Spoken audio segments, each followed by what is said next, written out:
Uh-oh. Sounds like somebody's got a case of the Mondays. Fuck this shit. I'm just gonna dance now. Fuck this shit. Cause we don't have a chance now. The whole world is fucking gone to hell. Makes me wanna fucking scream and yell. Fuck this shit. I'm just gonna dance now. Fuck this shit. Cause we don't have a chance now. Every day you do something stupider than you did the day before. And I think there's no possible way he can top that. Okay. But what do? You find a way, damn it, to top it. You are a professional idiot. Hey, stop it! Unpopular opinion. Stop telling women on the internet how beautiful they are and go say it to your wife. Hey, babe, the women on the internet are beautiful. Not this dog. I need to kick it to the extreme. What? With new Flamin' Hot Preparation H. Where did you get that? Oh my god, what is that? 20,000 Scoville units, player. Densely packed into an easy-to-apply dark red cream. Oh, good lord, why on earth would you put that on your anus? You need to fight fire with fire, G. No, you don't.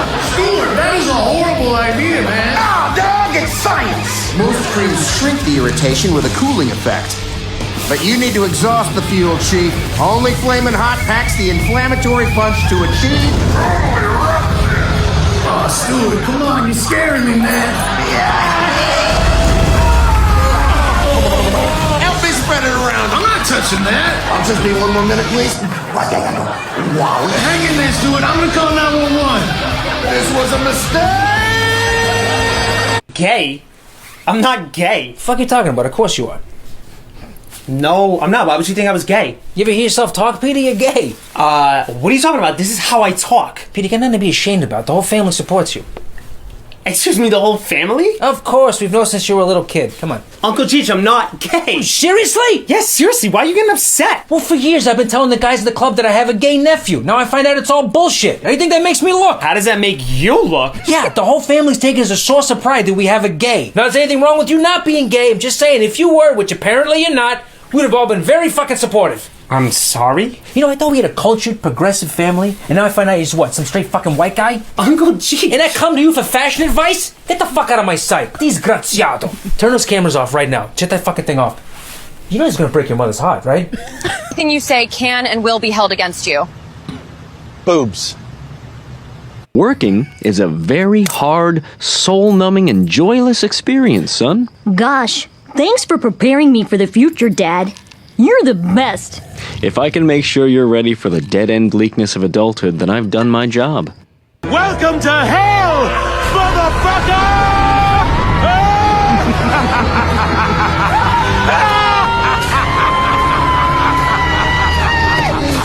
Let me ask you something. When you come in on Monday and you're not feeling real well, does anyone ever say to you, sounds like someone has a case of the Mondays? No. No, man. Shit, no, man. I believe you get your ass kicked saying something like that, man.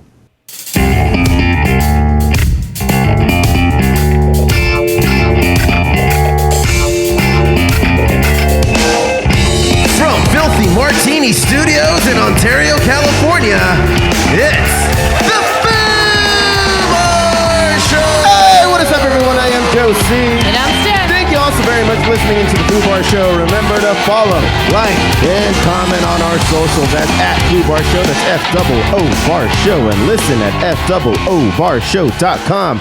Wherever you get your podcast, and we'll keep fooing it up like a bunch of foos. Ain't that right, Steph? That's right. So today's going to be a good one. You want to know why? Why? Because ICE hasn't gotten us yet. And it's been a crazy, scary 2 weeks. But I'm a goddamn American citizen. Yeah. I'd like for them to know that as well. Yeah. But we're not here to talk about that, man. We're here to put everybody in a much happier spot, at least for the next 45 minutes to an hour. And on tap today, we got, we'll talk about what we're drinking here. But we're also going to be talking about some geeky shit. And we've got a, here's what I would do. I keep forgetting what that shit's called. Here's what I would do. Call that for liability reasons. But hey, Steph, so what are we drinking here today? Mr. Black. Mr. Black. You wanted to drink some coffee, and normally we drink alcohol. And now we're doing both. And, by the way, guys, sorry we're late. It's Monday evening as we record this, and as we will be releasing it just shortly after we're finished here. But, even though Steph's done with school and everything, you still got to take your board exam. Yes. And you're still studying up the ass for it. I have been studying more for this than I have any of my other classes. Jeez. Yeah, it's a lot. So yeah, that's why we're just a little late to the game. But hey, that's a Foobar show fashion for you. So you should be used to it by now. You should. And if you're complaining at this point, it's kind of on you. That's you. That's yeah, on you. It's on you. Your fault. It's on you. Mm-hmm. Hey guys. Anyway, back to. Oh crap. Oh no. Back to. Mr. Black. Yeah. So we've talked about Mr. Black before. Here, I got the bottle right here. It's a cold brew coffee liqueur. It's from Australia. Mm-hmm. We're not sponsored by them. It's just that good. It's so if you want to make an espresso martini, it has the directions here in the back. 1 ounce of Mr. Black. 1 ounce of vodka, 1 ounce of espresso, and a ½ ounce of simple syrup, and you got yourself an espresso martini. How do you say espresso, Steph? Espresso? Nope. Hey, how many of these have you had? No, this is just the first one. This is the first one. Okay, it's very tasty. Like I was just, I just put regular cream and coffee in mine, and this one just added all kinds of shit. It's like there's a party in my mouth, and everyone's invited. Specialty grade coffee, blended with vodka. Mr. Black. Exactly. There it is. So what else is going on, Steph? What else have we been doing? We went to a speakeasy, right? Yes. In Rancho Cucamonga, there's a Haven City Market. For those who don't know and live around the area here, there's a speakeasy in there. Like, it's behind the walls. And you go in through like a corridor, and then you end up at this really nice Southwestern themed speakeasy. Yeah. Do you remember what it's called? I think it's called like Raphael's.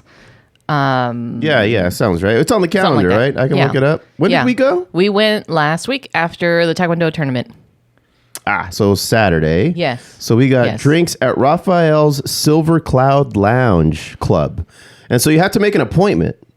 A reservation. Reservation, sorry. Most of those speakeasies, you will have to make a reservation, and there's usually a time limit, like 90 minutes. Yeah. We overstayed our welcome. We were there for like 2 hours.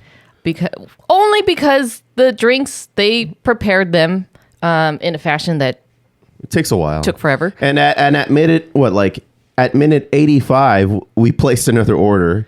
Yes. And just had to wait for it to come out, and then we chugged it and left. I think if it wasn't going to be so busy, because we did go on a Saturday night, they would have let us stay, but there was another reservation for the specific booth that we were in. So they were just like, you got to go. But like I said, and it's fair. It was Southwestern themed. So like all of the drinks were like whiskeys and tequilas that came from this part of the world, like the Southwestern, like Northwestern Mexico, Southwestern United States area.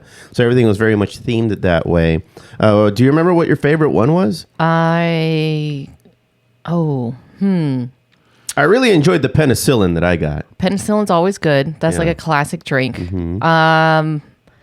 There was one, I need to see the menu again. I can't remember the names, but I just remembered that they were like very desert themed names. Yeah.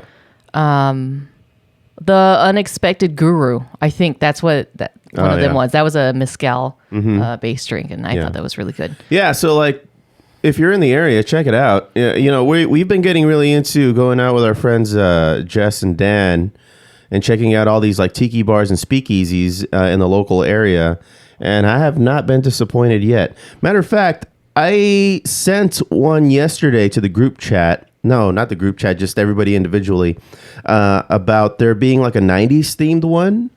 Oh, yeah. And I think that's out east. I want to say Fontana. I could be wrong. No, I think it's Redlands. Redlands. My friend's house. I'm going to my friend's house. I'm going to my friend's house. Yeah, that's the name of the joint, my friend's house. And it's all like 90s themed. So I don't know. Maybe they have Zimas. Oh, a Zima or a Zima type drink? Yeah, maybe. Maybe just named a Zima? They just label it Zima. I don't know. Maybe not. I wouldn't get it. But yeah. I wouldn't mind going to that one. There is one that's in Montclair, and it is, I think it's sponsored by Into the Void. But What's Into the Void? I think it's Into the Void. Is that a movie? I've seen that movie. No. It's a speakeasy type of group. Okay. Is it Into the Void? I don't Maybe. Or maybe I'm thinking about a different one. But it's in Montclair. It's at the 80s bar, and there's a speakeasy behind the bar. And every once in a while, they'll change the theme of it. So this summer, it's actually Evil Dead themed. Oh, cool. For the Summerween. Uh-huh. So you get reservations. And again, it's like a 90-minute, like 2 drink minimum per person type of thing. But they deck out the bathrooms. They deck out the showroom in this theme. And they have actual actors that will come and interact with you as well. Are they supposed to be like dead? No. Like zombies? No. You've never seen Evil Dead with Bruce Campbell? Oh, I'm thinking of Night of the Living Dead. No. Yeah, my Evil bad. Dead. Okay, Evil Dead. Yeah, of course. This is my Of course, you're not mistake. telling me. Welcome to S-Mart. Shop Smart. Shop Mr. S-Mart. All right. Yes, but that's another one that I want to go to. It's up until July. I think Okay. middle of July. So it's selling out. Cool. All right. Well, yeah, let's try to check a bunch of those out as much as possible. I'll share this. I'm in one of the best financial places I can ever be and have been in at least a long time. And it only took me totaling my car. I should have done this months ago. The insurance company gave me twice as much as what I was expecting, and I just used that to pay off my credit card. Now, granted, now I have a new car note, new car payment, but it's nothing like what my credit card payment was. So I got a nice little cushion of expendable, income, money. Money, please. No, I'm not giving you any money. Oh. But we're going places now. Now I don't have to worry about what I'm spending all the time. No, I'm saying. No, you had to pay off my bills next. No. Why? Because I still have bills. But yeah. Anyway, so that's what's been going on here. What else you got, Steph? Oh, just got some, Superman stuff that we can talk about in Geeking Out. All right. Well, you want to get to it now? Let's do it.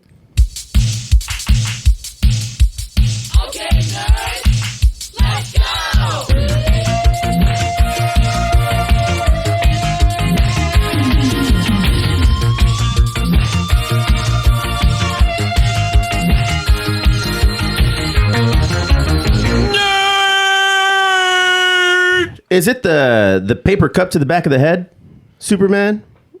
Did you see how they changed it?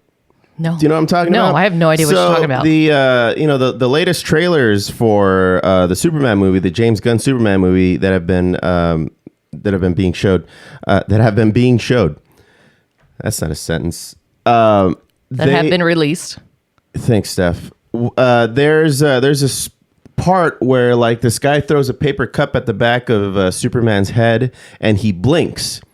And everybody's just like, Superman wouldn't have blinked. It's a paper cup, for fuck's sake. It just bounces off of him and he keeps walking. They changed it. They use CGI so that he doesn't blink when the paper cup hits him in the back of the head. Who's to say that's even a paper cup? It's a paper cup. You can clearly see that it's a paper cup. Sometimes they change things in the trailer. It's a Dixie cup. But sometimes they change things in the trailer so that, the movie is like even better. Why would they burn calories on that? I don't know. Man, it just happens. Okay. Right. Okay, they omit stuff. They digitally erase things so that nothing gets spoiled. That's just what happens. Trailers are its own thing now. Sure. Wasn't there like a lawsuit about that? About like how people were saying that they were being misled by a trailer? Because it was different. One of the more egregious ones was when the Spider-Man movie, the one where all the 3 Spider-Men came out, and they only showed one Spider-Man in the trailer, but it was like when you saw the movie, it was all 3 of them swinging. Yeah, but Why are you going to be upset about that? Would you rather have it spoiled for everybody? I'm the person who doesn't care about shit being spoiled. No, but I'm not you. Oh, yeah, I thought you were asking me. I'm just saying, like, in general, like, if you're going to get mad at a trailer, like, is that what you're mad about? Like, it wasn't spoiled for you? Or, like, you know, it's like, oh, it's misleading? That doesn't change the plot. Okay? It doesn't. Don't you wish everyone had some goddamn integrity? I sure do. Yeah. Would you get some? Anyway, what were you going to talk about? Spider-Man. Superman, specifically Krypto. So this week, there's actually a giveaway called Krypto's Golden Biscuit. I'm going to read this directly off of DC.com. And I'll have some Mr. Black while you do that. 2 lucky comic book fans will win the opportunity to attend the world premiere of director James Gunn's Superman in Los Angeles by discovering Krypto's Golden Biscuit, hidden inside the front cover of DC's facsimile edition reprint of the 1955 comic book Adventure Comics number 210 that will land in local comic book stores starting June 18. That's 2 days away. Yeah. Written by Otto Binder, with art by Kurt Swan, including art by Ramona Frandon and George Papp. This iconic comic book with cover art by Kurt Swan features Krypto's first appearance in the comic story, the Superdog from Krypton, where a young Clark Kent rediscovers Superboy's best friend in a heartwarming reunion spanning years of time and light years of space. So, go to your local comic shop, and you're going to pick up a special polybagged edition of a very Adventures Comics number 210. So instead of, like, for example, this comic with, so for those of you who can see it, this just has just a regular comic strip, or like an acid-free backing to it. Okay. And a openable cover. Yeah. You're going to find the polybagged edition. So it's going to be like heat sealed. Oh. I think that's what that is. Okay. So you're going to look So what happens if you open it? Like the value goes down? Like No. It just contains the golden biscuit. Like so there's only 2 of them. It's like Willy Wonka's like Charlie. Oh, gotcha. Yeah, you know, the golden ticket. Uh-huh. There's only 2 of those. So you got to go out and get your copy. Okay. If you go to DC.com, there is a list of comic book shops that can potentially have them. Potentially. Okay. If you DC Studios, let me see. You think there's going to be lines of people to try to get these? Most likely. Yeah.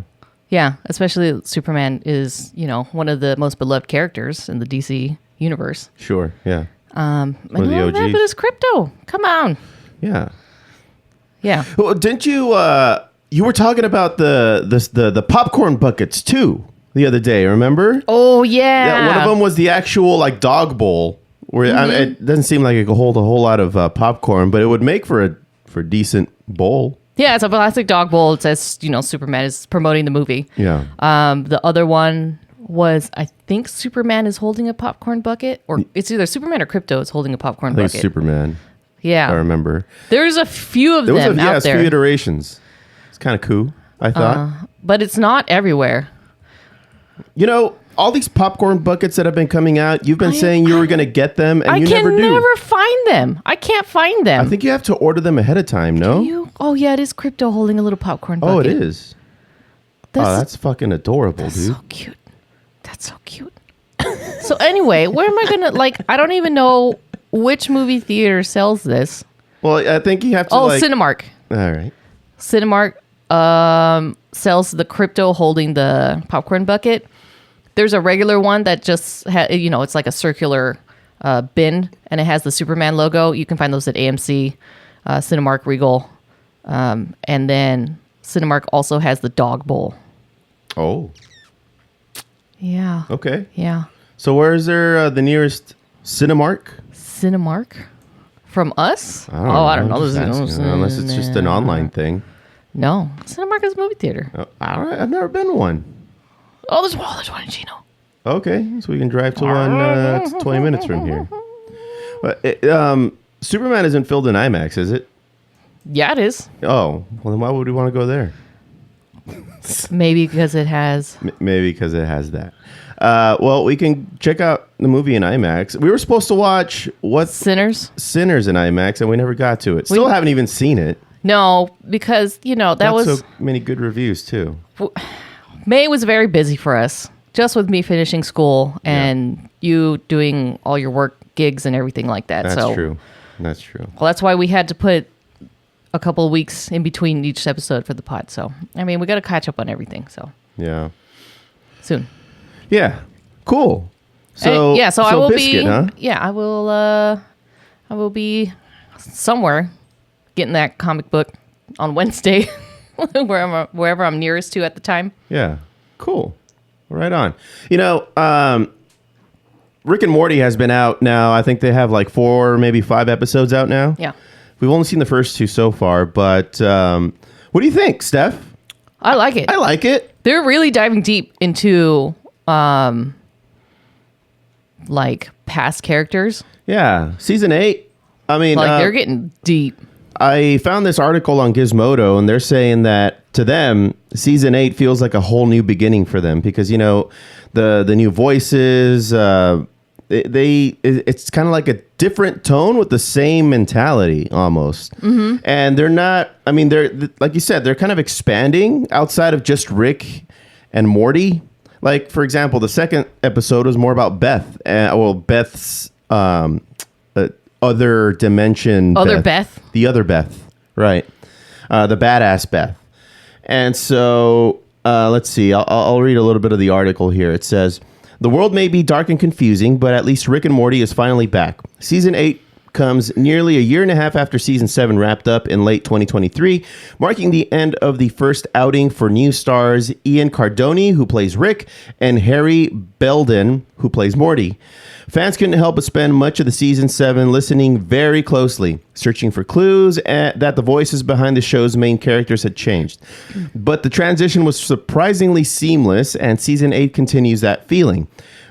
With the additional joy of hearing all the ways Cardone and Belden are now stretching out their roles. And by the way, I think they've been practicing probably because I think that their voices for Rick and Morty have been more on point in season 8 than season 7. Season 7, you can kind of tell it's not the original voice actor. Now it's kind of like they've been really trying to dial that in. They've been doing a really good job with it. So the storylines are great. Unless you're Josh.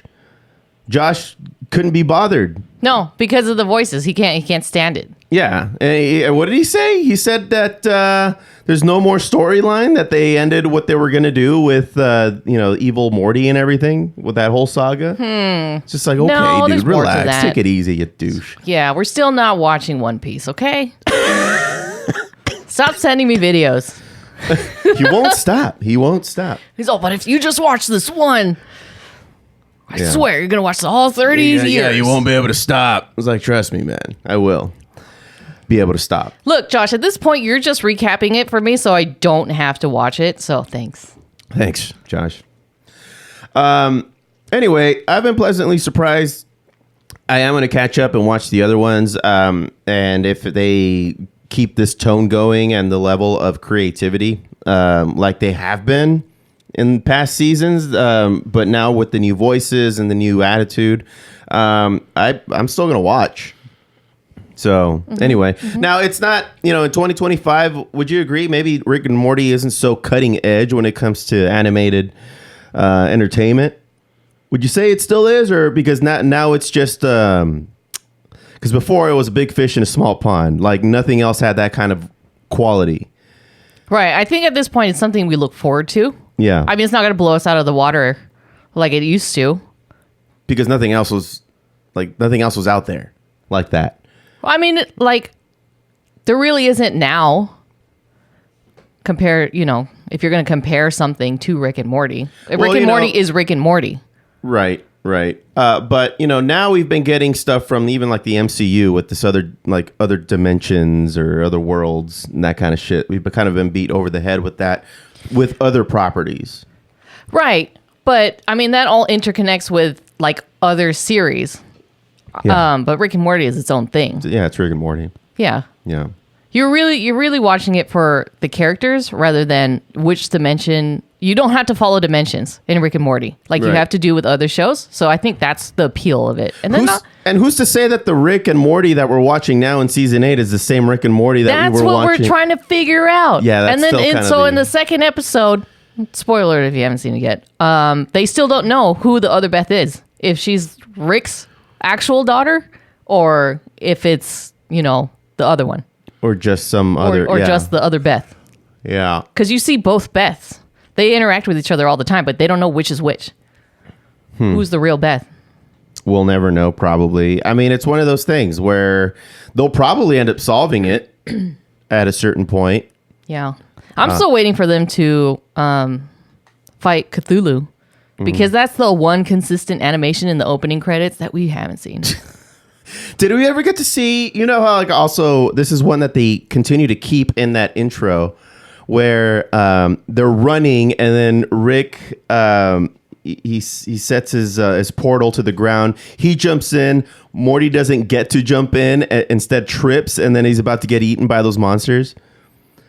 They never showed that either, did they? Was that in an episode? So. I don't think that specific one is, but something similar did happen. Yeah, it's like only one little piece of those weird intro scenes ends up actually happening in that season. Yeah. And you're just kind of left to use your imagination on everything else. Like, what the fuck happened there? Mm-hmm.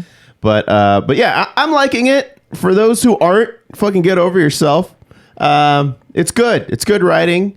I think that these new voices have, in my opinion, in season 8 have surpassed Justin Roiland's voices for Rick and or Morty. I think you're fine. Like if you didn't pay attention or you didn't know that the voice actors changed, you wouldn't notice. Yeah, you wouldn't or cared. So there's that. Yeah. So they did good. They're doing a good job. Steph, one other thing too. We've been bombarded for the last is it safe to say like the last 20 years with zombies? Mm-hmm. Walking Dead. Now it's The Last of Us. Other shows like Fear the Walking Dead, iZombie. I remember that. That movies like World War Z. 28 Years Later is about to come out. We've been like the zombie thing makes money, so they keep doing it. But I found this thing on the Daily Beast where they're saying that there's finally a good zombie TV show again. So they're saying that the show called Revival is the latest TV series to imagine a world in which the deceased rise from the grave to complicate the lives of the living. Based on Tim Seeley and Mike Norton's Image Comics title of the same name. This is on the Sci-Fi Network, by the way. It's a 10-episode show premiering June 12th, so it already came out. It's a supernatural saga steeped in multiple mysteries, all of them set in a town that suddenly and irrevocably changed by the reappearance of the men, women, and children that were thought forever lost. So far less interested in horror than whodunit-like suspense, it's a novel twist on a familiar premise and bound to entice those who can't get enough of the undead. It takes place in Wausau, Wisconsin. I think I'm saying that right. Wausau? Wausau? No, I don't think it's Wausau. Like Tommy? Mm-hmm. Tommy Wausau? Well, it's in the small town of Wausau, Wisconsin. Everything goes topsy-turvy when the recent expired catch a magical second wind on what comes to be known as Revival Day. Whether it's in the coroner's office where corpses sit up on tables and burst out of crematorium ovens while still on fire, or at graveyards where they emerge hopelessly confused about their circumstances, this turn of events is a radical shock to the community, as you can imagine. So I think comedy ensues. I don't know. Mm-hmm. I guess we just have to watch it, but they're liking it to a George A. Romero film. Oh, okay. So... Okay. Some humor involved then. Not necessarily. Unconventionally, these zombies, they don't rot or are hungry for brains. Instead, they're just as they always were. So say for the fact that they now have regenerative powers that render them more or less immortal. Oh, okay. Interesting. Okay. So they're zombies, but not zombies? They're vampires. Not the type of zombies that we know them as, I guess. Okay. So they're zombie vampires. Yeah. What was the Santa Clarita Diet. That was zombie too, right? Oh, yeah. Oh, man, that was funny. Oh, I wish that show would have continued one more season. They left it open. That was one of the early Netflix ones. Mm-hmm. Yeah, I forgot what happened. They got bit by something. Okay. I didn't watch it like you did, so I don't know these details. I can't remember. Yeah. I just remember, like, they killed their neighbor, and they had his head, and it was played by Nathan Fillion. But then in the last season, he was replaced by Alan Tudyk, the same character. All right. And they made some comment about, like, did you change or something like that? And then that was it. Okay. Yeah, but that one was also funny. I think it was something that bit them. Cool. Yeah. Neat. Yeah. Last thing I got is the Guardian's list of the best 2025 TV shows. So they start out with Andor. I think that's a cool number one. Oh my goodness. How good was Andor? Best. It was the best. 10 out of 10. Yeah, it's a cool, intelligent look at how fascism grows at the cost of resistance. There's a lot of parallels. Yep. With what's going on in the world right now. Our world, at least. There's another one called Mobland that I was not familiar with. It's supposed to be on Paramount Plus. It's Tom Hardy doing what Tom Hardy does best. I love Tom Hardy. Playing the quiet and measured, yet still highly intimidating and pretty scary fixer for an Irish mob family.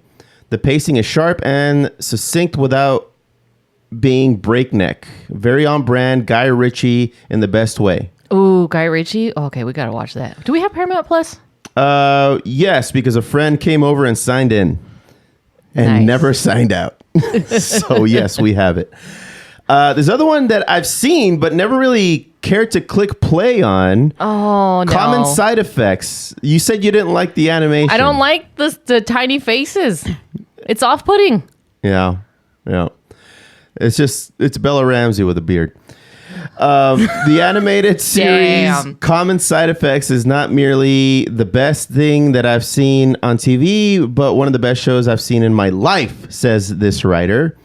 Why? The writing. The plot is superb. Opposite to The Last of Us, it's about the discovery of a fungus that appears to heal all illnesses, but everything else about the show is grounded in the real world. The characters are nuanced and compelling. To sum it up, its virtues in a single sentence: it respects its audience. The fact that the show even managed to get made at all in today's political environment boggles the mind. Okay.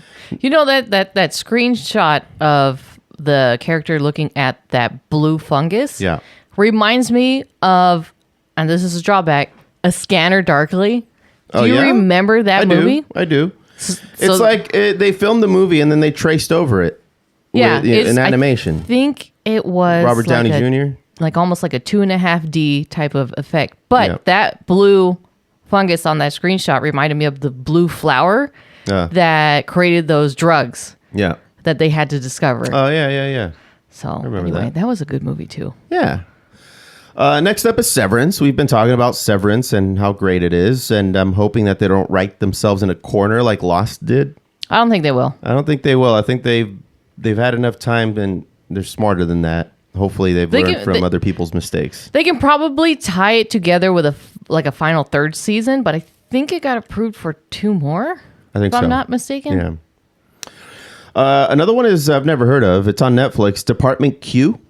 It's an English language adaptation of the first in a series of Danish crime novels with labyrinthine plots and characters straight out of Noir central casting. This adaptation moves the setting to Scotland, but loses none of the bleakness and despair with a small group of investigators trying to solve cold cases. So there's that. Another one is called The Narrow Road to the Deep North on Prime Video, a brilliant adaptation of a brilliant Booker Prize winning novel by Richard Flanagan. It's beautifully paced, deeply emotional, and marvelously acted. Okay, well, that doesn't really tell us a whole lot. Another one that came up here on this list was the Eternaut. Oh, this is the one that I told you I wanted to watch. Yeah, it takes place in Argentina. About how like it's a post-apocalyptical kind of thing, and there's still like a resistance. Yeah. So, yeah, that one looks really, really, really, really interesting. I'll just quickly go through some other ones. The Wheel of Time, Shrinking. We've seen Shrinking. Black Mirror, which I'm super behind on. My Brain After the Rupture, and that's all they left us with. So a lot of TV to watch. Every year we say we're in the golden age of TV, and they just keep upping the ante. Yes. Like it never stops. And there's always one that just takes over the entire year, and I feel like that's Andor this year. Yeah, it was just that good. And did I talk about it last week or maybe the week before about how like people are saying that Andor ruined Star Wars because it raised the bar so high? There's no going back. There's no going back because Andor's finished, right? Of course, yeah, he's dead in Rogue One. Spoiler alert. Right? The story is done, and it was just like a perfect, like it tied everything together. Yep. Yeah, it was great. I loved it. I like what they did with it. Yes. No moment was like a dull moment. Like everything had its purpose, and they told a good story behind it. But is that going to do it for Geeking Out? You got something? Yeah, I think that's going to be it. All right. Well, let's finish this off with here's what I would do. Man, see, like, you don't even know, man. It's like you're born into this world, man. And you got it's like this, man, the dust and the wind, man. Or like the dang old candle in the wind, man. It don't matter, man. It's all the oldies, old time. You know what I think, man? Like them dang old, I think, therefore you are, man. Well, that's what we tell ourselves, isn't it, Boomhauer?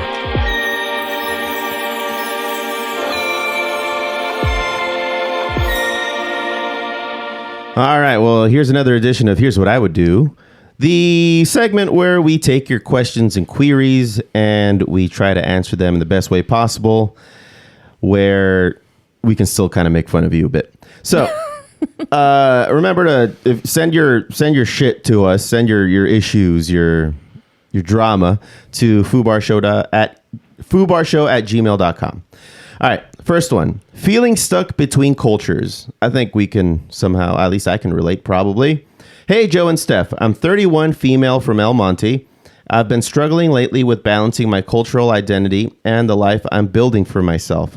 I'm first generation Mexican American, and while I'm super proud of my heritage, my family has a lot of traditional expectations, especially when it comes to how a good daughter should act. I'm not married, I live alone, and I'm focused on my career, which is the complete opposite of what my parents, both in their 60s, hoped for me. They never say it directly, but I can tell they're disappointed, especially when I visit extended family or go to gatherings. I constantly feel like I'm straddling two worlds, trying to make them proud without giving up the independence I've worked so hard for. How do you stay true to yourself without feeling like you're letting your roots down? Maribel in El Monte. Well, guess who's also biracial? Yeah. Me. You. Yes. Well, she's not biracial. Her parents are Mexican. She's just first generation Mexican. Like she was born here, but her parents you know are from what? over I there. heard you say that, and then I started reading the text, but I'm too far away because from where I'm at, I see Mexican American and white. No, while. Yeah. While I'm super proud of my heritage. All right. Let's let me redact my statement, but still counts. I take it you're the firstborn daughter. Firstborn daughters, first generation. Yes, that's what that is. So that's what I am. That's exactly my thing. Except my parents are much older. I'm married, but I don't have any kids, nor do I expect to have any anytime soon. My parents are itching for grandchildren. But Maribel, if you ask me, it's not your problem. You love your parents, take their advice, hear them out, but do what's best for you. And, part of it is because they come from a generation where everybody's expected to grow up, get married, and have kids. And they probably have a blind spot to what's actually happening in the economical and social side of things right now. if you're a young person, especially a young person in your 30s, where the world is kind of against you right now from an economical perspective. It's not easy to have kids and do the traditional thing right now. It's expensive stuff. And society is not built around helping you with that. So it seems like you'll have parents to help you take care of any children you may have, but you're focusing on your career. So there's nothing wrong with that. It sucks that you can tell that they're disappointed. I'm curious as to maybe if they've actually said something, or is it just a feeling that you're getting? What do you think? No, I get this question all the time. And it's gone to the point where it's just like, why don't you have kids? Is something wrong? Have you gotten yourself checked out? Has he gotten himself checked out? Like, why aren't you guys having kids? And it's just like, I told them repeatedly. Yeah. We have decided not to have any kids. Yeah. For many reasons. Mm-hmm. And they just don't get it. It's because that's what they want. Yeah, it's what they want. But you just got to put your foot down. Yeah. Yeah. Yeah. I mean, because that's what I've done. I'm just like, look, it's not going to happen. Look at your kids right there. They're two furry animals that are on my living room floor. Those are your grandchildren. Love them. Yeah. If you keep asking me for grandchildren, I will get you a dog. Is what's going to happen. I will get another dog. I will get them a dog. Oh, well, that's not a grand. All right. Anyway. Yeah. Yeah, man. That sucks that you feel that way. That I'm like I said, I'm curious if they've said something about being disappointed. I just a lot of the time it's just kind of one of those family things where they're trying to break your balls, especially when you have everybody in one room trying to egg you on. Mm-hmm. I mean, don't give in. Just be like, no, I don't want that right now. I'm really trying to work on my career, and there's absolutely nothing wrong with that because. I mean, so many kids are born into poor families or people in the lower socioeconomical side of things. And some make it out, many don't. And, you're if you were to have kids later on with a husband or what have you, at least you'll be in a better spot for it. You'll be ready. Mm-hmm. And that's what's happening a lot with this generation, man. Started with millennials. We were promised that if you follow these steps, you will be successful. You'll have a house. You'll have, what is it? A car in the garage and a chicken in every pot kind of thing that they promised back in the 50s. And that just didn't materialize for millennials, and even less so with Gen Z and now Gen Alpha that's growing up into this world. So yeah, you're going to get a lot of people who are just not seeing having a family like in the traditional sense is as practical as it used to be. So do what's best for you. And if you're going to have kids later, then great. The science has come a long way where, even if you're old, you can have a kid still somehow. And there's still nothing that stops you from adopting if you're That's into true. that. So there's a lot of babies out there that need a home. Yeah. So, I mean, you got options, man. You got options. So just, I guess, it sucks to say don't listen to your parents, but just don't listen to the negativity, I guess, or don't let it get to you because it seems like you're not doing anything negative to begin with. Or this what I started doing was just telling them that, I have cancer. That'll shut them up. Yeah. All right. Number 2, Jordan in Carson. Subject is wedding budget versus real life. Ooh, we can probably speak to this. Hey, Foos. Love the show. I'm 34, male from Carson, and my fiance, 32, female, and I are in the middle of wedding planning, and the money conversations are getting tense. Ooh. She wants a big wedding with all the bells and whistles, huge guest list, full band, top shelf, everything. I get it. It's a special day, but I'm trying to be realistic. We're already carrying some student debt. We're thinking of buying a house next year, and I don't think dropping $40,000 on a single day makes sense. Every time I bring this up, she gets upset and says that I'm killing the joy of it all. I want to celebrate with her, but I also don't want to spend the first year of our marriage stressed over credit card debt. Any advice on how to talk money without it turning into a battle? Jordan in Carson. Isn't there like a statistic and I'm just like generally speaking, so I don't know if this is a real fact or not, is that for an average middle class couple, the more money that's spent on the wedding, the higher the divorce rate. Oh, yeah? I heard that somewhere. I don't know if that's true. Well, there might be a strong correlation between that and having financial stress because of how much you spent on the wedding. Yeah. And then that turns into arguments and then resentment. And then next thing you know, you're divorcing each other. No. What we did was we used friends. Like I had one of my coworkers do our photography, which was like half the price.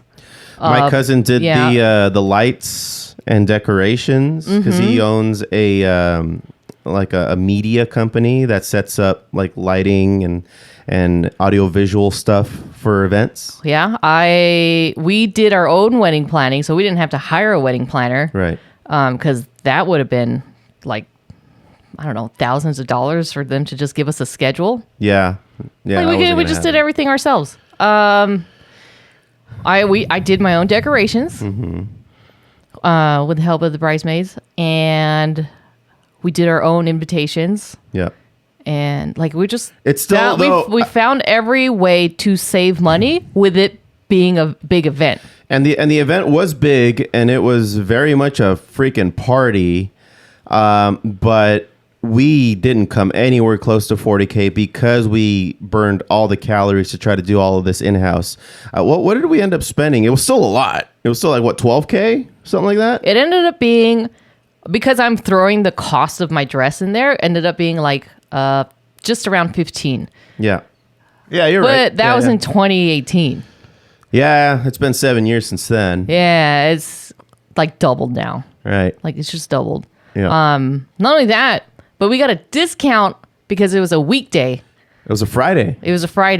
Not only that, but a lot of people couldn't make it because they had to work. They couldn't take the time off. So there's already shaved off a few people from, from us, paying for their plate. And we're the burden of, oh, hey, you didn't invite me is off our shoulders. They're the ones who said they couldn't come. Exactly. Yeah. If they wanted to be there, they would have. Mm-hmm. It was a freaking party. We had metalachi and everything. Like, there's still a lot that you can do. You just have to put in the work. Yep. So there's that angle. Right. But if she's being insistent on, 40K? Is that how much it costs now? I have to imagine. I mean, yeah, inflation has really taken a toll. I would imagine that most of that goes towards the food. Yeah, totally. Because it was what, like $70 a plate? It's like $75 a plate. Yeah. And that's with the discount. For how many people ended up going? Like 75? Excuse me? There was 150 people at our wedding. Okay, my bad. That's a lot I guess of people. 75 from my side of the family. Yes, we tried to divide it equally. Yeah. and that happened. So, yeah, I mean, maybe it seems like this might be, all right, let's move forward to the conversation in this angle and perspective. Is she going to be like this with every financial decision where it's just going to become stressful for you? I mean, is this a window into what she can be like as a wife, you think? Or is she just really focusing and having this attitude towards this one day being her wedding? Brides can be crazy. Yeah. For this one particular day. Not only because they're trying to have the party that they want, but they're also trying to one-up somebody that probably had a great wedding. Yeah. Yeah. So it's just like the claws come out. Right. But honestly, it goes by so fast that you won't even notice it. That's true. You're so in to what's happening in the moment, you lose kind of sight of what the experience is like for everybody else. Mm-hmm. You're just kind of hoping that things are playing out. And if you find a venue that has a person who's checking in on things here and there, that's half the battle too. Yeah. We were fortunate enough to have that.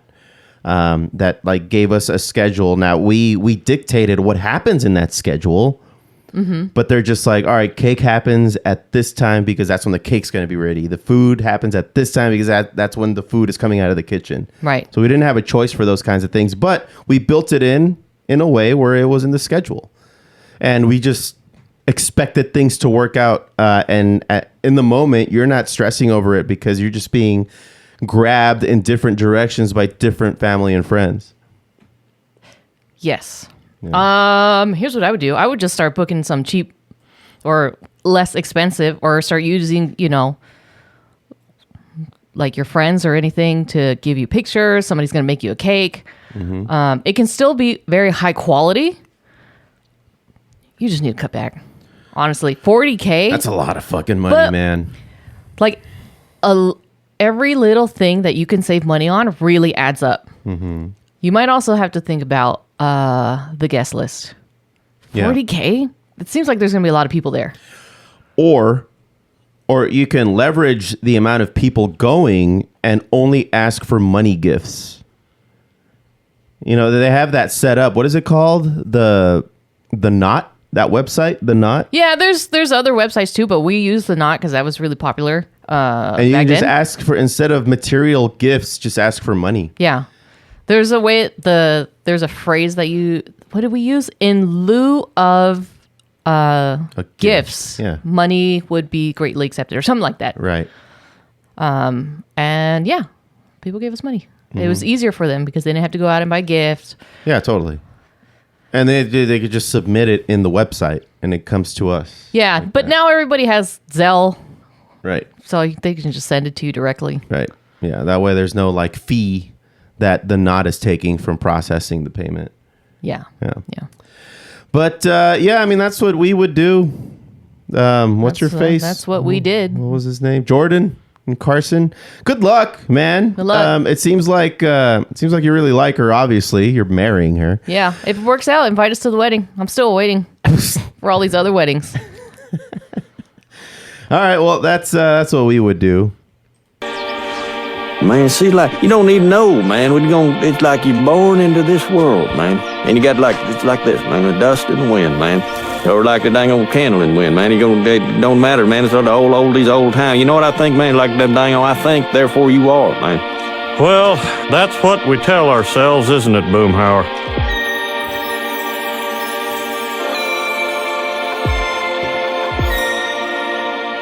Okay, we still didn't talk about King of the Hill. Next week we will.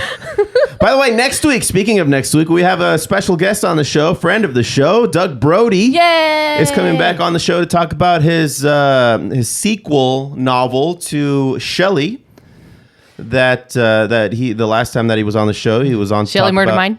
Murder Mind. That's the name of this new one, right? Yes. Yeah, Murder Mind. So I'm excited for that. It's a really cool sci-fi AI kind of novel, very relevant to the world right now, I think even. So if you haven't read Shelley, check that out. There's already also an audiobook for it. So you can get it. You can get it on Amazon, Audible, all that good stuff. Give it a good rating if and when you do. And then we ordered the hardback cover for Murder Mind. Mm-hmm. So that's going to be coming out. That's going to be coming out real soon, and then he's going to be on next week to talk about it. So we're excited to connect with good old Doug again, and I think that's going to do it. What do you think, Steph? I think that's it. All right. Well, thank you all so very much for listening into the Foobar Show. Remember to follow, like, and comment on our socials at Foobar Show. That's FOO Bar Show, and listen at FOOBarshow.com or wherever you get your podcasts. God damn it. Oh, God damn it. And we'll foo it up like a couple of foos. I've been Joe C. And I'm Steph. Signing off saying, don't be a dick!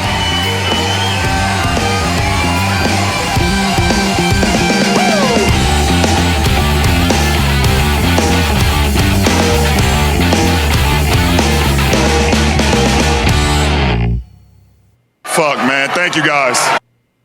Fuck this job, fuck you, boss.